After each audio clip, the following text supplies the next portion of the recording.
Okay, so we have a question here from Frog Coke. Have no idea where that came from, but Frog Coke wants to know, what are David's thoughts on autotune? I don't like autotune. No, why not? No.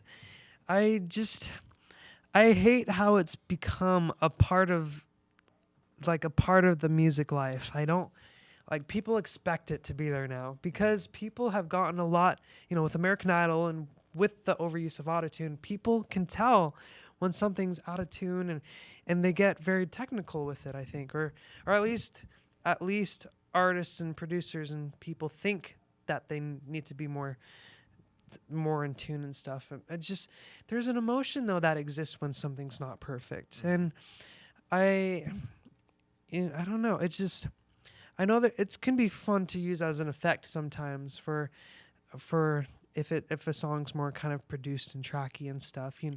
Like there's one song actually I know that it's used on certain parts on my album on this more track based song called Look Around. And it's used more as an effect. I did not like it at first. They had to convince me. They had to win me over. I was like, take that off. Take it off. Dude, I do not want it there. But it was kind of, it's like, I guess it's kind of a cool effect. And it's just one song and stuff. But yeah, I don't know. But in general, no auto-tune for you. No, I'm not I don't know. I like things being real. If I mess up, I mess up. I can try and re-record it and redo it and stuff, but I don't know. Speaking of music that you do like, here is a question from Seattle D, who says, what was the last album you purchased and downloaded, and do you have any recent favorites? To be honest, I know Bruno Mars' album came out today. I haven't been able to buy it yet, but I'm so going to because I'm such a big fan of his music. I got his EP, and I love Just the Way You Are too, and I just love that. It's just there's a guy artist who has a soulful voice and just can sings really well. I think it's great, and but the album that I've bought, I'm trying to think. I know that I got Sarah Bareilles' album, and I love that. I'm a big fan of Sarah Bareilles, and I think she did a great job with this latest album. So she's really talented. So if you haven't gotten Sarah Bareilles' album, you should check it out because she's amazing. Yeah. All right, here's a fastball question for you.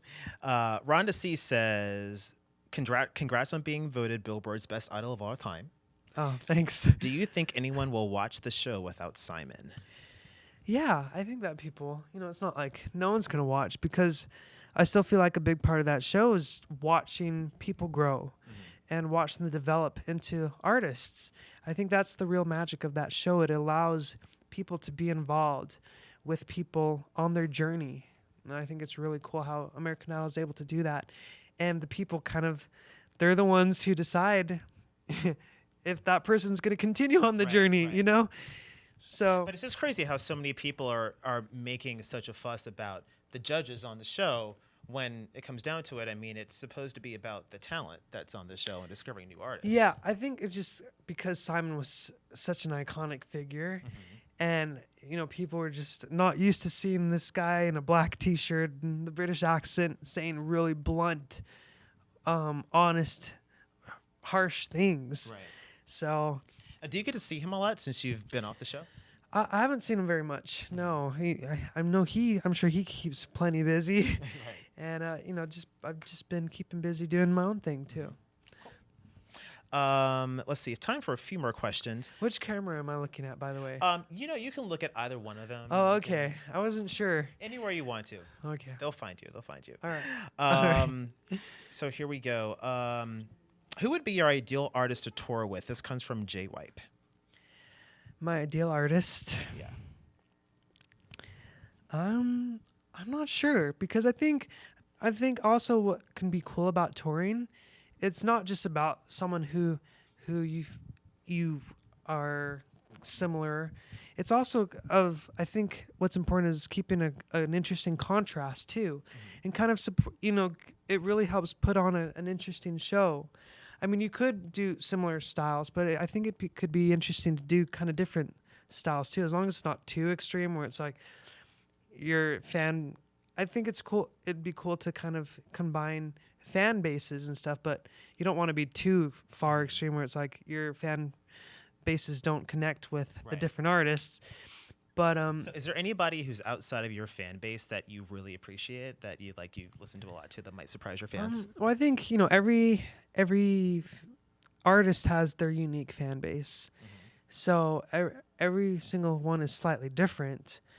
I mean, I'm a big fan of Bruno Mars. I'm a big fan of Natasha Bedingfield and Sarah Bareilles and A Fine Frenzy and John Mayer and Jason Mraz, and I don't know. I mean, all the people that I look up to, it's always be like, wow, it'd be cool to do shows with them, and and it's been cool to do show. I've been lately, it's been mainly radio shows, so I've gotten to do shows with Bruno and with Natasha lately, and that was really cool. But yeah, I guess you just have to put a little more thought into it. If they have suggestions, I'd like to hear what they think. Yeah, if you have some suggestions for collaborations or tour plans, give us a shout.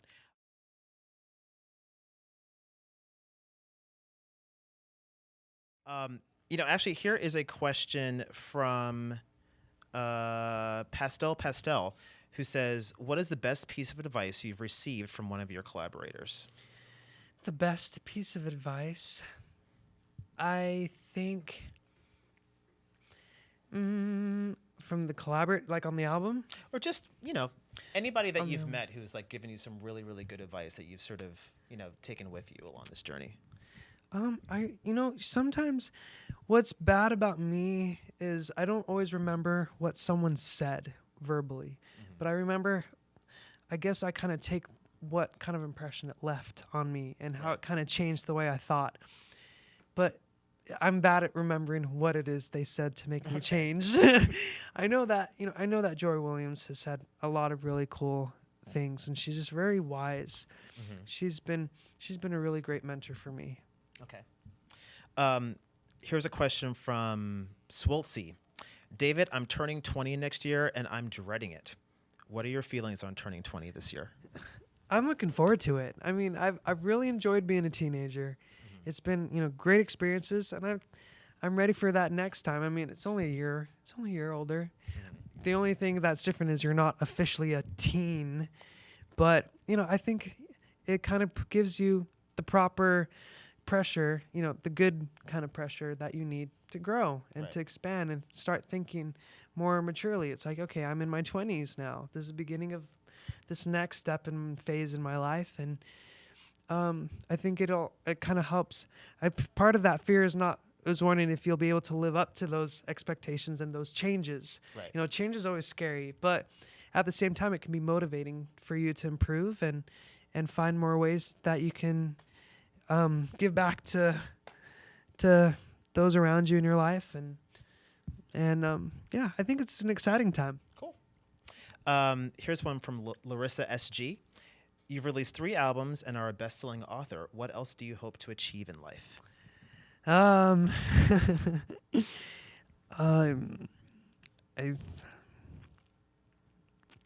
mean, there are quite a few things I guess I want to achieve and hope to achieve, and I guess I always just, whatever it is I end up doing, I just want to make sure I can look back and say I worked hard, I did my best, and I made a difference. Even if it not like I want to be in everyone's TV. I don't want to be like, I want to be known by the world and attention, but I just want to know that I made a difference for people for the better. I want to know that I made a positive influence on people's lives that helped them out in their own lives, in their own paths and journeys. I think that's the biggest accomplishment I want to make, and whether that be through music or whether it'd be great to be more involved in more humanitarian work, getting more involved, I think, in other cultures and with people who are really suffering with poverty and stuff like that, and lack of education, things like that, and just helping them understand their self-worth. I think that's really important, and it'd be great I think that'd be another interesting thing to not just travel to see, just the interesting things, but like seeing how other people really live, and how I think how forgetful sometimes we can be living here with so many things easily accessed. Looking at those other people who do have to struggle more, and how they still appreciate life a lot. And yeah, that'd be interesting to get more involved in. I just got a tweet from Spancake who says, "Are you planning to go to Australia for a world tour?" And we have a bunch of tweets saying, "Are you coming to Brazil? Are you coming to Vancouver? Are you coming to the Philippines?" So, what are your tour plans? Man, I've never been to Australia, and I know not very many people know me in Australia, but it'd be cool. I mean, there's someone today that I ran into who was Australian. I'm like, how do you know who I am? And it's just, but it was. I'd love to do more. I'm so excited about doing shows and doing tour, and I guess it just depends on where the demand is. So, do you have a tour that are you working on something now, or? Yeah, it's actually in the talks, and just kind of trying to plan out. Where's the proper routing? Where are the best places to go? Where have I not been? And what places would be the best to return, and where people are excited to. Where people want to hear me perform, and it's just where it just really is up to the fans, I guess, in a way. Cool. So it's up to you. You want David to come to your town, make it happen. And let's take one more question, and this is going to come from. Let's see what we have here. This comes from Valerie, who wants to know, David, what's the best advice you can give someone wanting to work in the entertainment industry? The best advice, I guess, would be, I think you really need to figure out if this is something you really want to do, and if you really love it, and really are passionate, willing to work hard, because it's a lot of work. It's it's not just learn a song and sing it, and I don't know.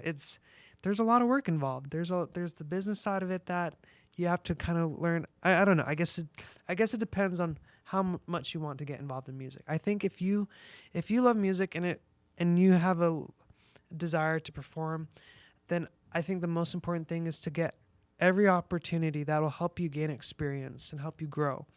So whether it's at school, at church, at community things, neighborhood things, or just local restaurants that take in performers, experience is the best thing because it also gives you exposure. Great answer and great advice. Yeah. David Archuleta, thank you very much for joining Oh, us. yeah. Congratulations on everything, and good luck with your new album. Thank you. The Other Side of Down. It's out today. Go out and buy it. Thank you for joining us, and be sure to tune in next week where we will have Brett Michaels here answering your questions live. Can't wait for that. So have a great night, and thanks again. All right.